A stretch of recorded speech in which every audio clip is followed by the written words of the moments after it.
right, man. Coming back here, man, finishing up the AFC South with the Colts. And this Colts team was interesting last year because they started off extremely hot. I think they were like 8-2 or something like that. And but as you see, they finished third because the boy in the screen, Mr. Daniel Jones, Danny Dimes, he got hurt towards Achilles in week 14, season-ending injury. Also had DeForest Buckner, Charvez Ward, and Anthony Richardson also missed several games. So the Colts a little bit banged up last year. The main one, though, was their quarterback because after he got hurt, they did not look the same. I think they were the number one offense, and then they finished number 9 and 8th in points per game. But, you know, we know Daniel Jones very well. Me and you know, being Giants fans, and you've been one supporter of Mr. Danny Dimes. So seeing him go out, how do you think that affect the Colts and what happened to them down the stretch? A lot of things happened to them down the stretch. A lot of people started getting hurt, and they lost their edge when Daniel Jones went down. They were a super confident team with Daniel Jones out there on the field, believe it or not. Then once Daniel Jones got hurt, you were able to focus in more on Jonathan Taylor. And so when you're able to focus more on Jonathan Taylor, now he's not as explosive as he was in the season. Remember, those two dudes were MVP candidates on the same team. Sure. So a lot of people poo-poo Daniel Jones, but you saw what happened to the Colts when he went down. I think they were around 8-2 or 8-3 when he got hurt, and then they lost every game after that. They had to bring back Phillip Rivers last year. That's crazy work. That's crazy work. And so they went from, man, they were the number one offense, and it was by a mile, and a number one in point. They were averaging like 34 to 35 points a game when Daniel Jones was out there. So Daniel Jones getting hurt again, hurt his team again. You know what I'm saying? So he's going to have to work on that, staying healthy. And if he can stay healthy. How you work on that, though? How you work on you can't work on that. You know what I'm saying? So is he dependable? Ain't like he can get more reps of being healthy. Yeah, you know what I'm saying? So I wish they could just draft health. You know what I'm saying? First round, draft health. You know, but yeah, this was a very good team until Daniel Jones went down. Yeah, I definitely agree there. And you know, they did have a lot to work on. So let's see what they did in the off season here. They added some pieces, of course. Re-signing Daniel Jones, one, and then Alec Pierce. You know, on offense, of course, you know, Jonathan Taylor got his money.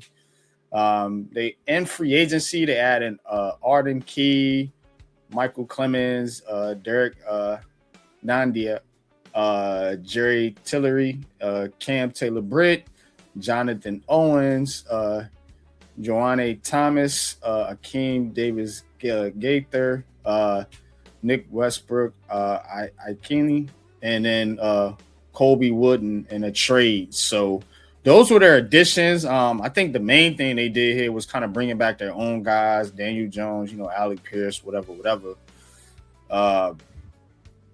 What do you think about what they added? We can get into the let's just get into the releases too, because this kind of combined here with this team, because I think some of these some of the people they lost is very important as well. Michael Pittman Jr., of course, traded to the Steelers. Zaire Franklin sent to the Packers in the trade. They lose Nick Cross to the Commanders. Kweli Paye to the Raiders. Braden Smith to the Texans. Samson Khan to the Falcons. Neville Gallimore to the Bears. Rodney Thomas II to the Seahawks.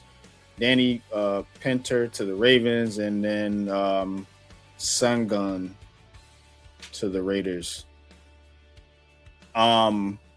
Yeah, man. I don't know, man. What do you think, man? What are your thoughts about what they added and what they lost?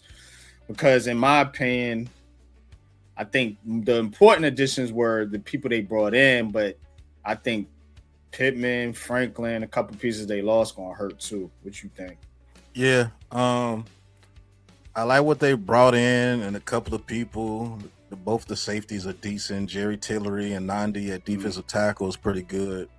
Cam Taylor-Britt, he's an athlete, but he be getting toasted over there with the Bengals sometimes. I'm not too hyped on that. But what they lost, Michael Pittman Jr. is that solid possession receiver. And I think that's going to be a huge loss for them in certain situations. We're going to see if that rookie tight end that we both liked last year, man, just outstanding, can take up a little bit more on his plate. Zaire Franklin, steady. Nick Cross, steady. Quiddy Pace, steady. Braden Smith, steady. They lost a lot when it comes. Those 5 guys that they lost were all starters. Yeah. So that's almost half of one side of the football that they lost. And they don't have that possession receiver that they usually have. So they're going to have to use the tight end a lot more this year. Because Alex Pierce, deep threat. You know what I'm saying? Westbrook, deep threat. Then you got Downs as the slot receiver.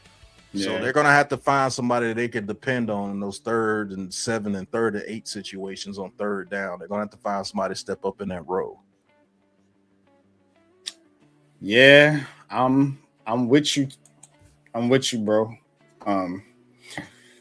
It's going to be trial and error with this Colts team, I think, this year. We're going to see, man. Looking at the draft, didn't have a first-round pick. Of course, that was sent to the, I believe, the Jets in the Sauce Gardner. And then they take a corner with the 2nd round pick. Ain't that something? CJ Allen. So it tells you a lot about what they thought about their cornerback room over there with the Colts. Then they get AJ Halsey, a safety out of LSU, a safety. So, I mean, they're adding to that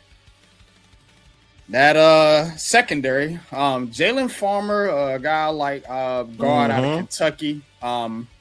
Bryce Bocher, linebacker out of Oregon. Flies over the field. Yeah, he's a good one too.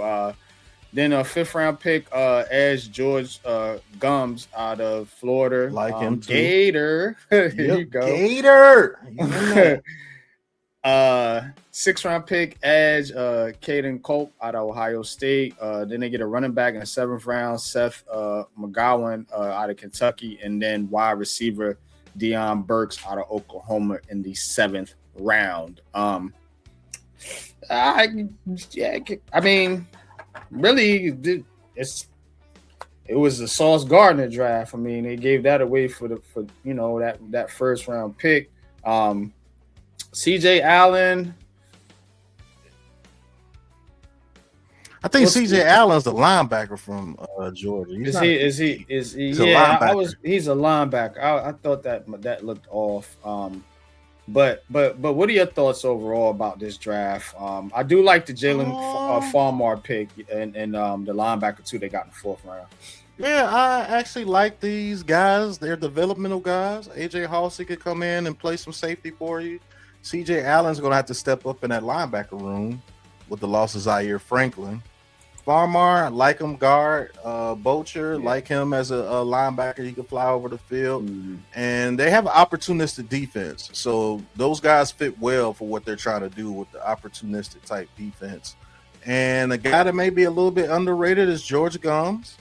I like him at the edge. Very fast, very twitchy.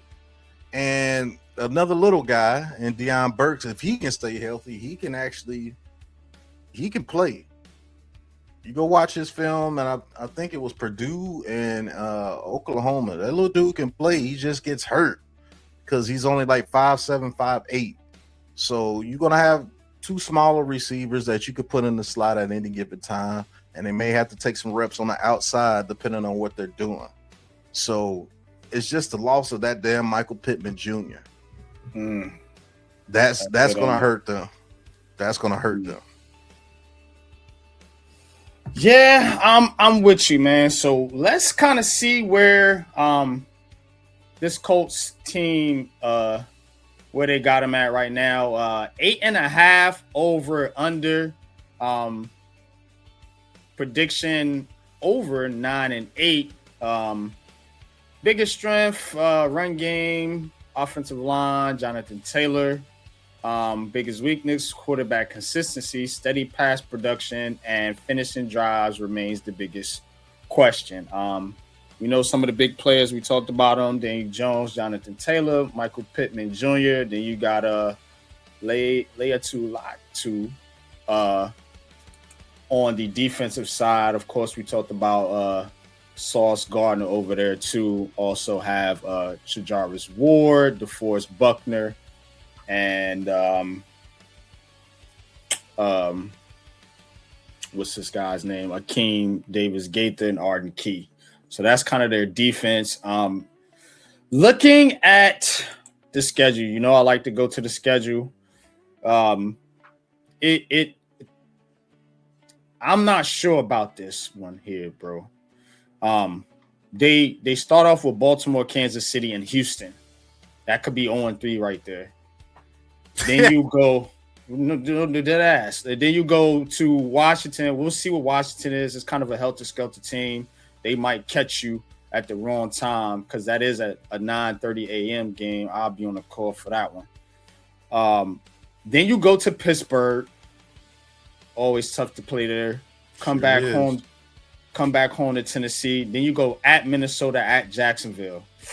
Oof. I see a losing record coming out of that stretch. Then Dallas, Miami. Miami, that's a layup for you, but Dallas, and then you got Houston after Miami, and then the Giants. We think the Giants are gonna be better. So I don't know, man. That's all before the bye week. That bye week is week 13. Daniel Jones' neck, ankle, leg, shoulder, all kind of shit might be broke by then. Shoulder. I'm going under, bro. Hey, cook. You know what, man?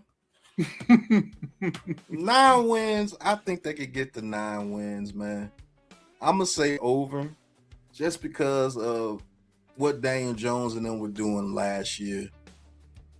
I could be wrong, but I'm gonna keep my faith in DJ and say he can at least get them to 9 to 10 wins this year. It just depends on how they play outside that division. I mean, yeah, if he gets hurt, they're dead. If he gets hurt, they're dead. But if he can stay healthy a full 17 games, I can't see them losing 9 or 10 games, man. I just can't. Not with Jonathan Taylor running that ball. Like, they were a different team, bro, when you had the dynamic of good quarterback play. And they still have the rookie tight end from last year. I can't think of his name right now, but he's a baller. That's a rough schedule, though, bro. It's just that when it comes to those clutch situations, Michael Pittman was that guy. They got on the ball every time. And that could hurt them tremendously if they don't have anybody they can depend on in those situations. Everybody's going to key in on the run game with Jonathan Taylor and Daniel Jones. You already know that with the Colts. So you're going to have guys like Michael Pittman Jr. I mean, not Michael Pittman Jr. He ain't there no more. But you're going to have Alec Pierce, Josh Downs, and Ashton Dulin. And then you got Nick Westbrook. Those guys all have to be schemed. You see what I'm saying? They all have to be schemed. Right. So Daniel Jones is probably going to be doing a lot more running this year. Right. And that's the issue. I'm going to get his ass broke up. Man. Under. One wrong hit, man. It's over. So we'll see. I'm going to say over, but I'm not mad at you saying under. Definitely with the schedule you just said. They could start. They start off the season 0-3. They're going under. Yeah. I'm seeing 0-3 in their future starting. I mean, we'll see. Division game, Houston. That's the third game. Baltimore, Kansas City. I mean, we'll see, man. But But Baltimore and Kansas City ain't what they used to be, so I don't know. They ain't. But again, it's just one of those things where you know they're gonna be in the game. You know what I'm saying? Can Daniel Jones and his offense make those plays at the end of those games? And I don't know. Looking at this offense is still questionable to me. I mean, we know they're gonna be able to run the football, but when you can't run the football and they make you one-dimensional, is Daniel Jones, does he have the weapons? Remember, that's been the and they took one away from him. And that's been the story his whole career. Does he have it now? Tyler Warren at tight end is really good. And they're going to use him there you go, Ty Warren. There you go. Yeah, so I will give him that. But still, is he that guy? Me, bro. You see what I'm saying? Right. Can he step up and be that guy? Right. And you still need that outside guy, bro. I don't think they have it. So we'll agree to disagree on that one. But that is going to do it for us with the AFC South. Overall, with this division, what do you think, bro? Because I'm here's where I'm at with this. I'm thinking that Houston is by far the best team in this division, and they're gonna run away with this division. I agree. Can a second team from this division get into the playoffs, and what team is that? I mean, you would say the Jacksonville Jaguars, but I'm kind of uncertain with them too a little bit. The Colts, I'm gonna be honest, they might finish in last. That might be an unpopular opinion, but the Titans might finish ahead of them. That's how close I think them three teams is in this division. That's kind of how I see it. Now, will Houston fall back to the pack like they did last year and let some of these teams jump them and lose some of these games that they should win because the offense and the quarterback is acting crazy? And but even still, I think the Houston's defense gets them 9 wins. So it's like they have a winning record with the defense. And I just don't believe in, first of all, I don't believe that Daniel Jones can stay healthy. I don't believe in Trevor Lawrence at all as a winning quarterback. They do have a good team, a solid scheme with Liam Cohen. I mean, they do some things over there, but I'm still not sold on them. They're going to lose games they're supposed to win and win games they're supposed to lose. It's going to be one of them type of seasons. So when you're a team like that, I'm not picking you to really contend for this division. Tennessee is a sneaky team, but it's Brian Dable and Rob Saleh. We've seen them in New York.